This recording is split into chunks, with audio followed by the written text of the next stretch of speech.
Hey guys, remember what we talked about earlier? Managing a facility like this is not always very easy because you got to keep an eye on things. Now, the really cool thing about this facility is that it is known as a Tier 3 uptime rated facility, one of the highest ratings you could possibly get to be a certified Uptime Institute facility. Now, what's really cool about this is that they've got a really fascinating ecosystem here for data center infrastructure management. Here, let me zoom out a little bit so you can see it.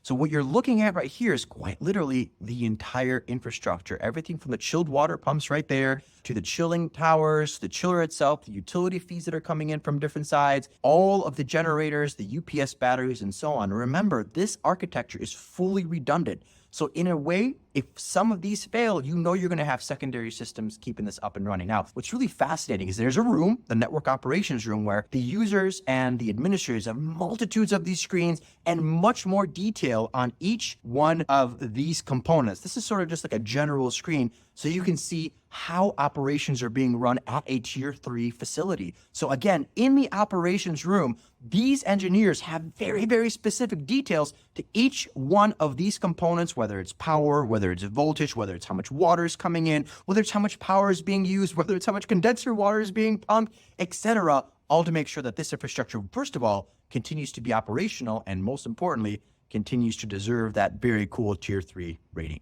So remember, the software side of running a data center is exceedingly important.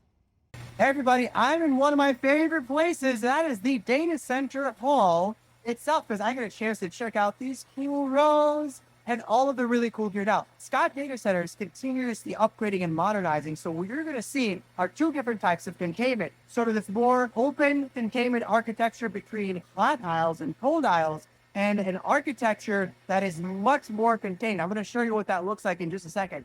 So you've got right here, sub-zero containment. And in this situation, we have the cold aisle right here, and then the hot aisle right here, using something known as a chimney system. But let's go check it out and see what that actually looks like. So opening the door, very important to actually close the door afterwards so we don't let it keep escape out. It is warmer in here and also a little bit louder because we are standing at the back of these racks, and there's geared infrastructure here. Now, in this situation, these servers are pushing hot air from inside the rack, and it's getting pulled up into the plenum and then out.